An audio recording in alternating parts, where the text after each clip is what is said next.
si mi doraduje šišva, mi ja hušie holce v opušky, sapské drastedla hišče. Ja sam mieva krotke vose, a sam potom hakle mieva 7-8 letniku tež v opušky. Taj me tež srednje oblekava. Dere sam ja situacija išće ma učanova, a se obladava. Da biše jedna celerijana vulka crke. A tam však nije ničo bilo skoncovane, dok je žena vojna bila ne. My nismo trebali čekać. Nasza matka miała izo koniace zapša tež přihotovane. So bohmo mohli tež jít s koniem maj. A Rusojo su po nas hakle zamaršovali 8. meje.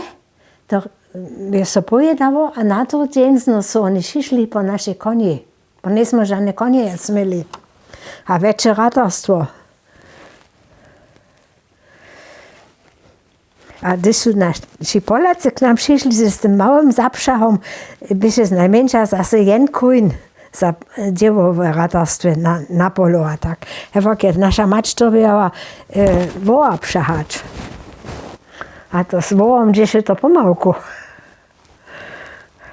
Ale ja nisem to šo také sobu dostala, kajže ona to dobila so starać, bo radarstvo ona nie pokazała ze radarstwa, a to nie by tak jedno.